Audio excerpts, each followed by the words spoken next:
In today's health alert, winter viruses are spreading quickly, and many people are seeking care for respiratory illnesses. Emergency room visits are especially high across the United States and continue to climb.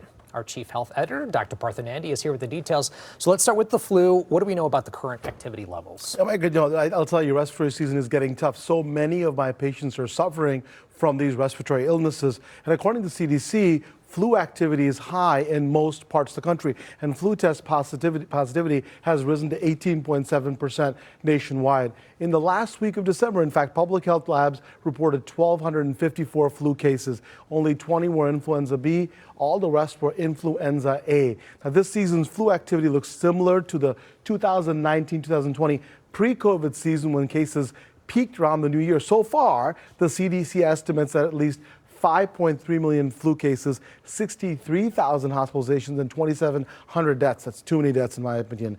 Now, the CDC recommends that everyone 6 months or older get a flu vaccine each year. If you haven't received yours, consider this. Last year, the flu caused 470,000 hospitalizations and 28,000 deaths. Now, while this vaccine doesn't guarantee that you won't get infected, here's what it can help you.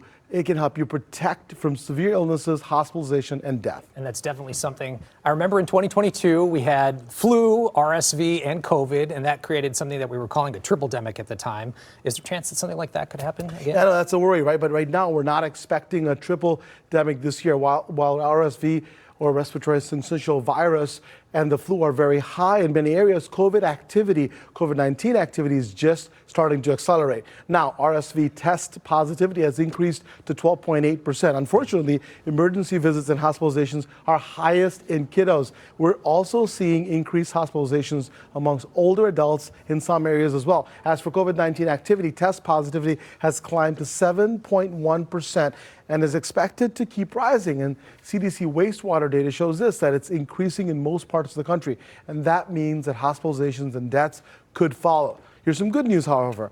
CDC models published during the holidays suggest that the winter's COVID wave won't be as severe as previous winter surges. And that's partly because we haven't seen a new immune escape variant, as we call it, so far. The CDC estimates that most current infections are caused by the XEC variant, which is closely related to earlier strains. And the first data on this season's updated COVID-19 vaccine actually looks promising, which is great news. Experts believe that the 2024-25 vaccine will work well against these variants that are currently circulating. So once again, great idea to get vaccinated. I've gotten mine already, not just for the COVID and the flu, but also for RSV. If you're eligible, please talk to your doctor.